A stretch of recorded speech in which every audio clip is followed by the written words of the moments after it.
We have so many success stories of people starting in minimum wage positions and are now currently running multi-million dollar businesses. I actually bought a minivan, and the guy who I bought the minivan from, now he's the GM of your Edmonton Chrysler. People want to work somewhere they feel invested in and they can kind of stand behind the culture and kind of what they're doing. Why didn't we have that conversation as an organization? Like, why didn't you feel safe to have that conversation here? If our value proposition is you love being at work, that is worth so much. It can't be a race to the top and who pays the most. I truly do believe that individuals are staying for their leaders, they're staying for their purpose, and they're staying for... Hey everyone, welcome to What the FTE, the podcast for HR leaders who are done playing defense and ready to shape the future of work. So, what if the secret to attracting top talent isn't benefits, perks, or even pay? Maybe something deeper. I'm Andrew McLeod, and in this episode on What the FTE, we sit down with Brent Lazanik, VP of Talent Acquisition at Go Auto, where he leads people, strategy, and recruitment across one of Canada's largest automotive dealer groups. With over 15 years in workforce planning and talent acquisition, Brent's built a reputation for aligning people with purpose and for driving growth through human-centered leadership at scale. We talk about what really moves candidates and what most companies get wrong about EVP and why culture and adaptability, not cash, are the real differentiators. Brent, welcome to the show. Thanks for having me. Glad to be here. So, I mean, the thing that I'm dying to hear about, you've been at Go Auto for 12 years. Like, what's kept you doing this for 12 years, my friend? Well, I love what I do, but in all seriousness, if you look me up, if you look at my history, I definitely don't have a history of spending 12 years at an organization. I joined Go Auto in January of 2013, and what has kept me around and kept me doing this is constant growth and constant change. The space we're in is constantly evolving. The organization is so forward thinking that we're always looking ahead into the future and always strategizing about new things. No 2 years have ever been the same. That's unreal. I got to ask, as a guy who's 38 years old and has had 38 cars, is that a perk of the job or? It's funny you ask that. I remember very, very clearly my wife getting very nervous when I accepted the position because I was already the guy who would go through a car every year or two. Well, my dream was always to own a car dealership and boats. And my wife is like, you can never have that because you get way too high on your own supply and it would be bankrupt, it would. I think you're right. So, well, now we know. Now we know. One of the big secrets. So, I mean, speaking of secrets, which elements of Go Auto's EVP have been most influential in attracting candidates, and why? Because it can't be easy right now. No, it's a tough market. It is a very challenging market. You kind of led with it. I think everybody pays well. I think everybody has great benefits, and that's not the driving factor of why people are making moves anymore. It's really kind of what you have outside of that, and I do believe it's really role specific. But one thing that I think encapsulates like all of our roles and our main driving force is our growth. When I say growth, I mean promotion from within. We aggressively move people internally. It's something that we talk about often. We talk about in our ads. I talk about it in every interview. We chat about it in new staff orientation, and we prove it. We have so many success stories of people starting in minimum wage positions and are now currently running multi-million dollar businesses. They're general managers, they're VPs, they're individuals that started by changing oil and are now running service departments or running dealerships. That is, I think, something that is just draws a lot of people in and keeps a lot of people going for the long term. And again, we have a lot of cool perks and benefits, and we can chat about all of them. We can chat about our philanthropy, which is kind of the other side of the culture at EVP that I think really keeps people. But promotion from within is probably the biggest one. Usually when I have these conversations, I don't actually have real life experience with the business. But funny story, I actually bought a minivan when I had my second child a number of years ago, and the guy who I bought the minivan from was I think he'd been on the job 2 weeks, and now he's the Yeah, GM of your Edmonton Chrysler. So like I actually no way. seen, yeah, yeah. So That's amazing. I got So, like real world proof. yeah, that's incredible. And yeah, and there's so many stories like that. When we're training new people, we're talking, I have 3 pages that I share with people of, people that have grown and through the organization, but we can do this with every store and every role because it's just nonstop growth. And when it comes to an employee value proposition, I can't think of a better one. You know, stay here as long as you can. Another kind of funny example, not one that actually has happened yet, but could. I remember, I was presenting at new staff orientation. This was a while back, um, and we'll probably talk about it a little later on. But we do have a business that's called Thrive Elementary School. It's part of our philanthropy, and we could talk about that, and I hope we can talk about that. But we had somebody, and I was asking, and she was a part-time receptionist in the room, and I asked her, I said, "Why are you a part-time receptionist? What are you doing full-time? What occupies the rest of your day?" And she said, "I'm in school to be a teacher." And I said, "Well, how cool would that be if you can grow from being a teacher or for being a part-time receptionist at a car dealership to being a teacher all within the same organization?" That's why And I think that's wild. philanthropy has never been a part of an employee value proposition that like I've ever heard before. Like, can you talk to me about that? Absolutely. So, like I said kind of before, I think everybody pays well. Everybody has good benefits and vacation and everything else. You have to stay competitive. But people want to work somewhere that they feel invested in and they can kind of stand behind the culture and kind of what they're doing. Talk about our philanthropy. We've been doing a lot of things. Ownership, Go Auto have always been huge in giving back to the communities they work in. It's always been, or I shouldn't say always been, but a big part of what they do is our future leaders, the next generation of people, which is our children, right? Supporting different children's charities. So a huge example is we did from 2018 to 2023, we actually did the Fuels the Schools program. It was a program that we created in-house here at Go Auto where we delivered over 100,000 meals to schools in and this was in the Edmonton Public and the Edmonton Catholic School divisions that were in lower socioeconomic neighborhoods. They were children that working to get the proper nutrition. So one of the perks of working for Go Auto in Edmonton is we actually have a corporate chef and a corporate kitchen that caters hot lunches to our Edmonton staff. I'll throw that out in there. But that kitchen was who was catering the lunches and delivering the lunches to these students around Edmonton. We take that into 2023, where Thrive Elementary School opened. It's in Northwest Edmonton. It's fully funded, operated, and owned by Go Auto and the Priestner family. So it's a bit unique, in this elementary school because it was really created to help bridge the gaps that are faced by many low socioeconomic families and students that are in the community. So what Thrive does a little bit different. So they offer STEM enhanced curriculum.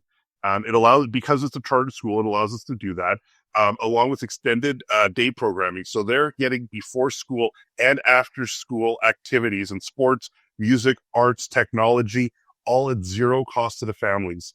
They're provided free yellow school bus transportation. They're getting breakfast and lunch and snacks, all nutritious meals provided by the school. And their families are also getting additional supports. We've been doing that since 2023. And that is, again, it's huge. When I share that story to people, they realize, this isn't just about profit. It's about really growing in our communities. And again, helping that next generation. We donated $3 million to the Kids with Cancer Society. We donated $1 million to the Fresh Hoops program in Edmonton that essentially refurbishes school and community basketball courts.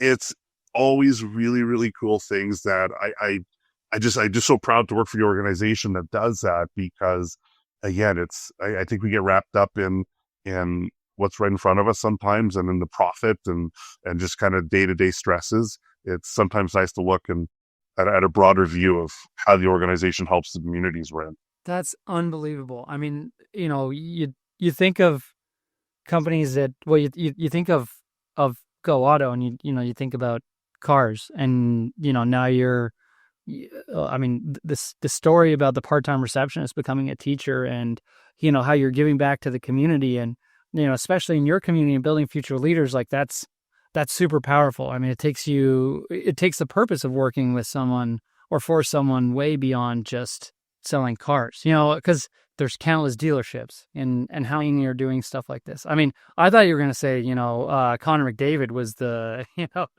that, I don't know. Love Connor McDavid. I don't know if he needs philanthropy. He might need a hug right now, but that's I definitely think I definitely think he needs a hug. I think that whole team needs a hug. That was a rough go there in the end. it was definitely a rough last game. Yeah. Yeah, that was that. I think all of Canada hurt a little bit from that game. I So, think you're right. I mean, next year. Always next year. They're a great team. We're okay. Yeah. Yeah. It'll be great. Um Absolutely. I mean, interesting you're talking about this because, I mean, you've said, and I quote, that culture and growth potential beat benefits. Like, why do you think so many companies are still leading with perks? It's what they have. I know that was a simple answer, but I think that's what they have.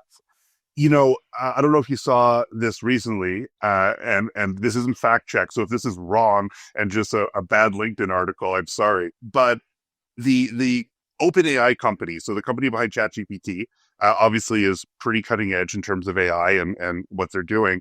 Um, they truly believe that they are going to be the first to create actual artificial general intelligence. Meta has offered $100 million signing bonuses to its employees, to some of their senior executives. And that was not a mistake. $100 million signing bonuses.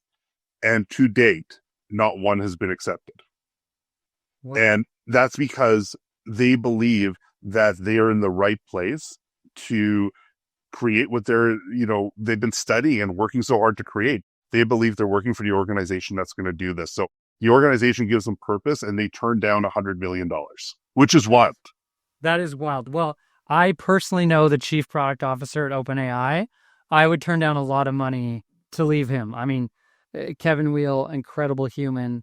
Yeah. I mean, one of the most intelligent people I've ever met. And yeah, it would take a lot. It would take a lot to move. Two great companies, and Kevin actually worked at Facebook, which is, or Meta, is kind of funny. But like, I mean, there is definitely a culture there of when you're winning, like you're winning, you're doing something, like it attracts people and attracts the best people, because at the end of the day, how much money do you really need? And I mean, there's an argument, but like, if you're talking like apples to apples, there's a difference between, I'm sure OpenAI is not paying, below market wages. No, I'm sure they're not. I'm sure they're okay. $100 million is nice, but yeah, it was just wild, for any human to turn down $100 million and, multiple people to do so. Again, and I know very little about OpenAI. I don't know what their culture is, but clearly they have purpose.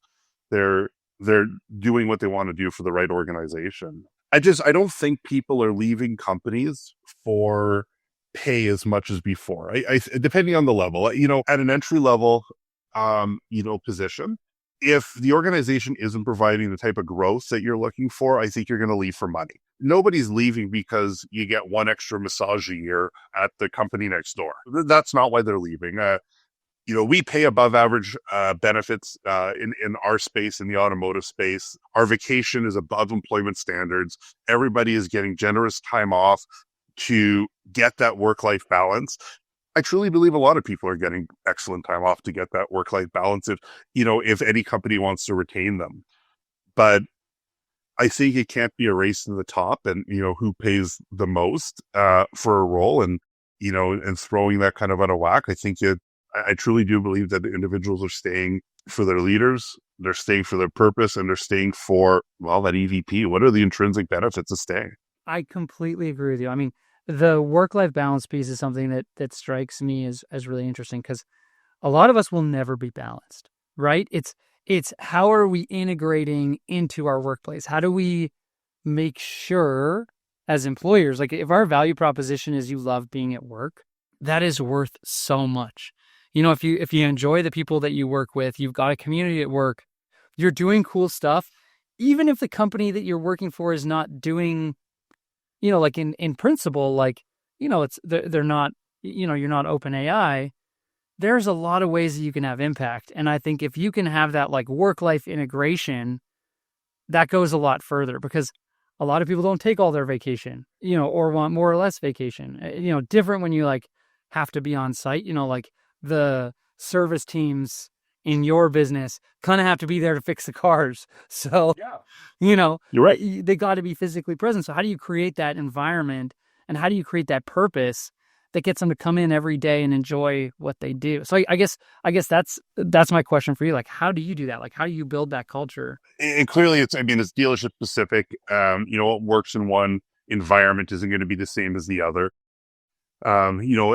Departments are different, but there's a lot of celebration of the wins that helps. But again, I go back, where you haven't seen philanthropy in an EVP. I think again, working for an organization where your hard work isn't just padding an executive's pocket. Your hard work is helping feed a child.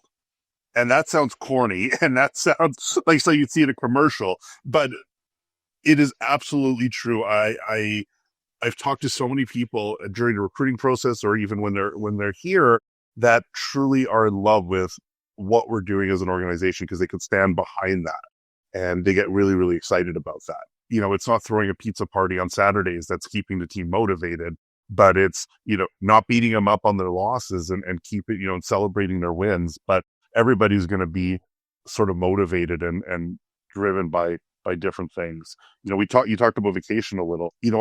I always want people to take their time off. And I don't think people know how. A lot of people just don't know how to take their time off. And a lot of people are like, well, listen, I can't afford to go to a Mexican all-inclusive for a week. Well, that's fine. Most people can't. That doesn't mean you can't take time off. I like to share with new hires, like, where I took my kids are a little bit older now, they're 13 and 15, but I used to take off every PD day. Anytime they weren't in school, I would take the day off. I would volunteer at as many field trips as I could, take the days off there. Is it a video game that you're waiting to release on day one, or you just want to sit on the couch and play it for a week? We're a high performing organization, which means we have high performing people working at all levels of the organization. In order to be so high performing, you're putting everything you have into your work. And if you don't take the time off, you're going to burn out. And we don't want burnout. So we really, really push people to take their time off and use it for something that allows them to get that balance and release and whatever their hobby is, whatever their passion is outside of the office. So you talk about burnout. What do you tell people that come to you saying that they're burnt out? I mean, you're a high performance organization. Like, someone comes to you and says, I'm burnt out. I have vacation time left. Like, what's your advice? Use it. It's take the time off and you don't have to do anything. Like I tell people all the time, go paint your deck if you have to, sit on the couch and do nothing. Just don't think about work for a minute. Think about something else. And I know that's really easy advice, but probably really hard to follow. But the point is, do it regularly because it's so easy to get caught up in our day to day and the whirlwind of everything we do, not take time off because we're waiting for a better time to take that time off. We're waiting for a little dip in business so that we don't feel like we're letting anybody down. And that dip in business is never going to come. That right time is never going to come. There's no perfect time to do anything except right now. Work to get yourself covered. Help, make sure that, if you are a high performing person, make sure that your team is covered and go enjoy the time away. I completely agree. I try and convince people to book 75% of their vacation at the beginning of the year or, whenever they have time to organize their schedule for the next 12 months. And save 25% for those times that you're feeling it. You don't need to be burnt out yet, but you can feel it. When that pressure's building up, like just take that time off.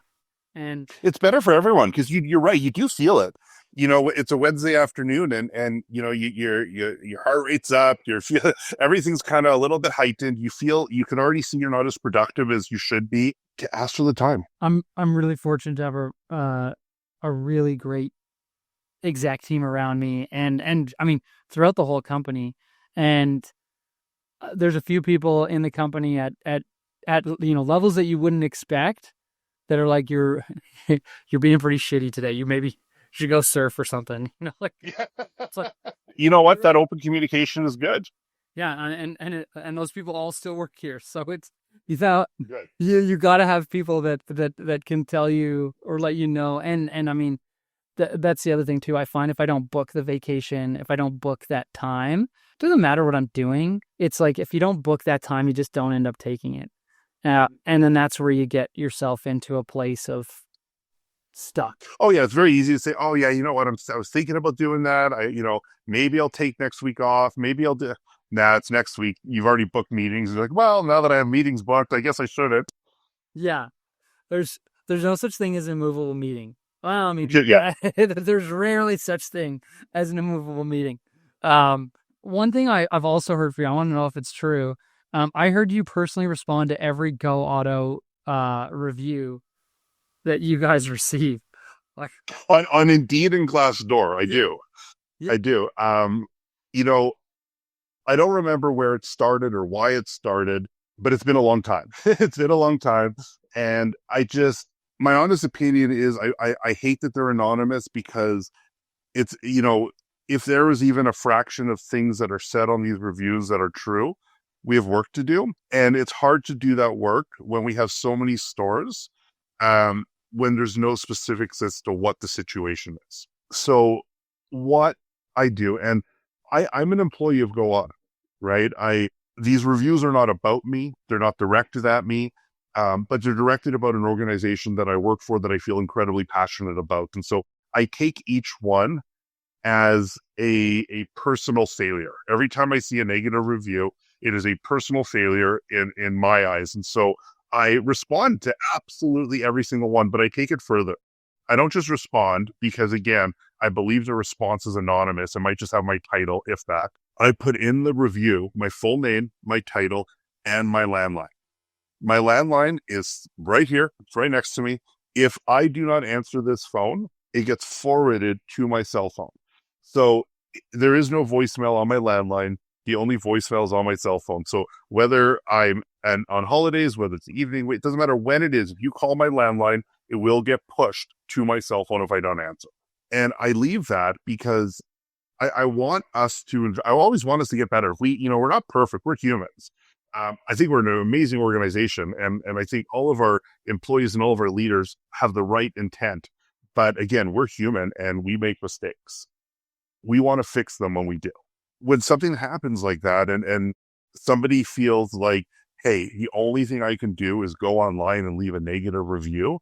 Geez, I feel terrible. An anonymous negative review. So I leave my contact info so they can contact me, and I can chat with them, see what happened, get the details, have our HR team investigate. But I'll tell you something, maybe one or two people have ever called me in all the years I've been doing it. I think that is a shortcoming probably on the platform itself. My guess is they're probably not getting notified that there was a response to their review. They put in their review, they go on with their life. I go ahead and respond. And again, I haven't done this on the reviewer side, so I don't know. But my guess is they're probably not getting notified that anyone responded. Well, yeah, and they're probably using an email address that they never use, so that just in case someone Yeah, finds that probably. that I Probably. mean, yeah, that's I mean, it is tough. Glassdoor reviews, I mean, they hurt.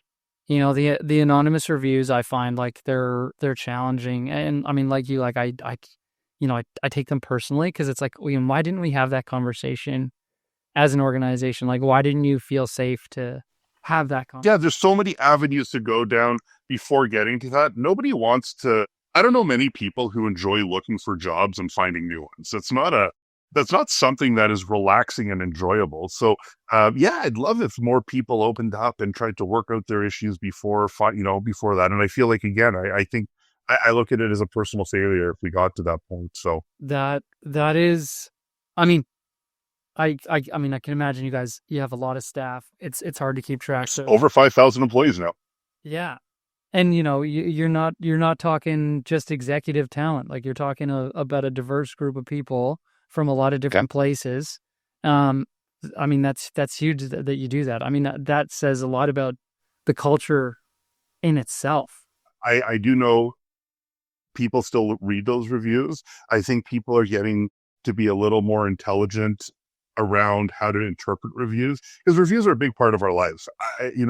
I won't buy a single thing online without reading a review. We'll be at Walmart looking between two sponges, and my wife will pull up her phone and look at both to see which one's better. So we rely on reviews for everything, and I'm glad there's resources for potential employees to look at reviews. But what I found are a lot of people are getting smarter. They're not just looking at the content of the review, but they're looking at the organization response. And I meet people in the organization, they're like, "Hey, Brent, just so you know, I saw the reviews, and the fact that you replied to every single one of them is why I joined and why I applied. Because you guys obviously care about your employees, and it's true. We really do. We're nothing without our employees." I mean, it is totally true. I think we need to start responding to some of those. I know a bunch of them people do, or we have in the past. I mean, there are some pretty hilarious ones. It's yeah, it is a tough thing. But I mean, I just love that you're such a champion of the culture in doing that, and I mean, it shows that you care. And it's unfortunate that people don't feel like they can come to you before they've left, or I mean, sometimes you don't even know if they've left. That's the worst part. It's like, Yeah, and you know what? There are current employees, well, sorry, I shouldn't say there are current employees. There are people that say they are current employees, yeah, that leave reviews as well. And there's great ones too. I respond to the good ones, not just the bad ones. yeah, that is true. We should respond to the good ones too. Yeah. Um, but I Yeah, because you know what? I still want that recourse out there. I want them to be able to reach out to me if anything changes, right? If yeah, all of a sudden their 5-star review is going to turn into a 3-star review or a 1-star, I want them to look for ways to fix that before it turns into that. that's awesome. I love that. I kind of forget sometimes in these anonymous review sites that there is sometimes great things that people have to say. I mean, you hope that people that have great things to say are also saying that internally and at times when it counts. Well, Brent, this was incredible. I love the insights.